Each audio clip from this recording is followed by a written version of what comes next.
sizə müsahibə mərhələsində lazım ola biləcək bir neçə nüanslardan danışacağam. Bunlardan da biri behaviorizm nəzəriyyəsidir. Behaviorizm nədir? Davranışın öyrənilməsi haqqında bir nəzəriyyədir. Yəni, bunun əsas prinsiplərində öyrənmə davranışının dəyişdirilməsi, təkrar öyrənməyə gücləndirmə yaratmaq və yaxud da mükafat davranışı, cəza davranışı tətbiq etməkdir. Burada sinifin intizamını təmin edirik, davranışın da formalaşmasına kömək edirik. Hətta praktik bacarıqlar da öyrənilir, faydalıdır. Amma çatışmayan cəhət odur ki, şagirdin düşünmə prosesinin nəzərə alınmır. Yaradıcılığa az yer verilir və daha çox əzbərləmə, təkrara əsaslanır. Behaviorizm nəzəriyyəsinin əsas mahiyyəti nədir? Behaviorizmə görə davranış xarici stimul və reaksiyalar nəticəsində formalaşır. İndi gəlin, bunlarla tanış olaq, daha ətraflı danışacağam. Birinci baxaq ki, bu behaviorizmin əsas nümayəndələri kimlərdir? Biz burada Watson, Pavlov, Skinner, Bandura və Edward Thorndike'dan danışa bilərik. Bunların hər biri behaviorizmdə nəyəsə banisi və yaradıcısı olublar. Behaviorizm banisi hesab olunur John Watson. Deyirdi ki, insanın davranışı mühitin təsiri ilə formalaşır. Bu yaradıcısıdır. Ivan Pavlov nə edib? Pavlov şərti refleks anlayışını irəli sürüb. Bu məşhur it təcrübəsi ilə yəqin tanışsınız. İndiyə qədər əgər imtahanı verib bura gəlmisinizsə, deməli siz kurikulumu oxuyub və tanış olmusunuz bunlarla. Nə idi burada? Zəng çalınanda itə yemək verilirdi. Yəni bu bir neçə və təkrarlanırdı. İt artıq bilirdi ki, hər dəfə zəng çalınanda ona yemək veriləcək və artıq ağzı sulanmağa başlayırdı. Deməli, öyrənmə təkrar nəticədə yaranır. Və beləliklə plastik şərtlənməni irəli sürdü. Pavlov tərəfindən irəli sürülüb, neytral, stimul, təbii reaksiya ilə əlaqələndirilərək yeni davranış forması yaradır. Yəni, neytral indiyə qədər istifadə edilməmiş. Yəni, əvvəl heç bir məna daşımayan bir şey, bir siqnal, bir işıq, alqış, futbolda var ya, qırmızı və sarı kart kimi stimul bunlardır. Və dəfələrlə başqa bir hadisə ilə birlikdə təqdim olunur, sonradan tək başına yeni bir reaksiya yaradır. Məsələn, sinifdə zəngin səsini eşidən şagird neyinir? Bilir ki, dərs başlayıb və yaxud da tənəffüs başlayıb. Şagirdlərdəki zəng səsi stimuldur. Yəni, təbii reaksiyalarla əlaqələnir, yeni davranış forması yaradırıq. Digərlər kimlərdir? Edward neyinib? Təsir qanununu irəli sürüb. Yəni, uğurlu nəticə verən davranış təkrar olunur, uğursuz isə tədricən azalır. Skinner nə dedi? O da operant öyrənmə nəzəriyyəsini yaratdı. Yaxşı davranışı mükafatlandırırsa, o davranış deyir, yenidən təkrarlanacaq. Deməli, biz ikinci şərtlənmə olan operant şərtlənməni də öyrənirik ki, bu davranışın mükafat və ya cəza vasitəsilə formalaşmasıdır. Baxın, bir də qayıdıram dala. Deməli, biri klassik şərtlənmə oldu Pavlov tərəfindən. Dedi ki, hər hansı bir stimul təbii əlaqələrlə reaksiya girib yeni bir forma yaradır insanda. Bir də var operant. Bu da davranışı, uşağın davranışını ya mükafatlandırıb, ya da cəza verərək formalaşdırılıb. Beləliklə, behaviorizmə görə iki şərtlənmə var. Klassik və operant. Gördüyünüz kimi hər birini ayrı alim tərəfindən, yəni irəli sürülüb. Bəs dərsimizdə necə tətbiq edirik?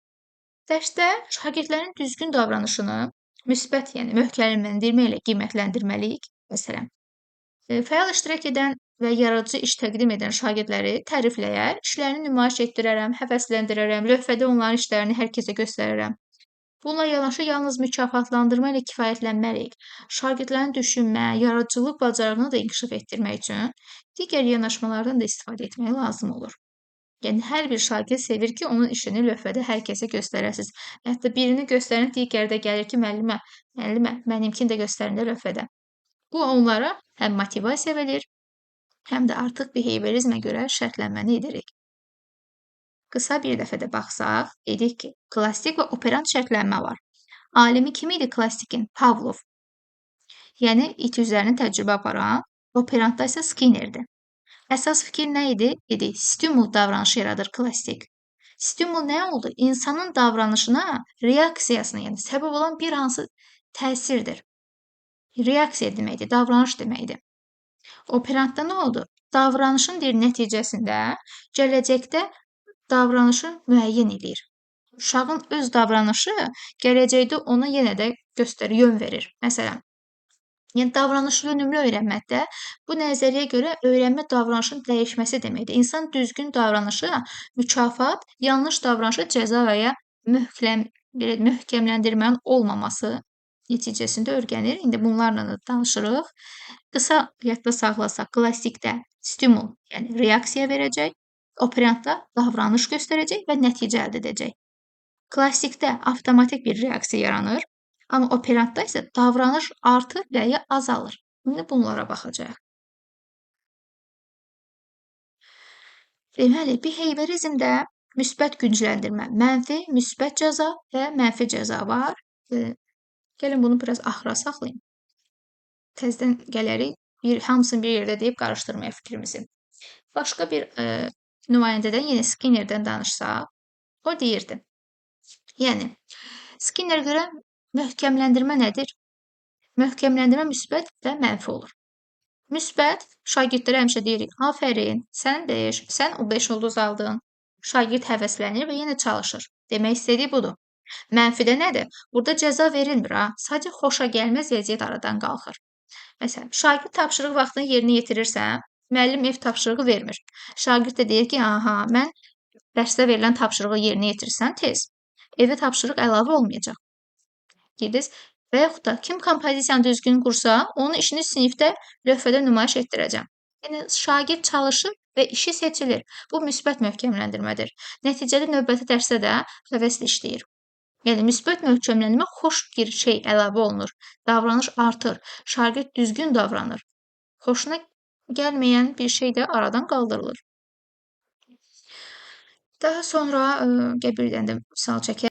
Deyirik ki, sinifdə ən çox istifadə etdiyimiz danışan şagirdlər dərsdən sonra 10 dəqiqə əlavə qalır.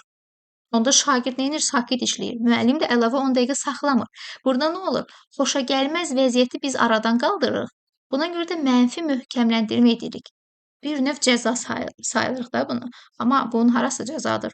Belə deyim. Yəni, şagird düzgün davranmırdı, müəllim buna cəza verdi. Şagird dərsi pozuldu, müəllim onun iradını bildir. Dedi ki, bunu etsəniz 10 dəqiqə əlavə dərs oxuyasınız, 10 dəqiqə əlavə dərs sinifdə qalasınız. Şagird bunu etməməyə çalışır.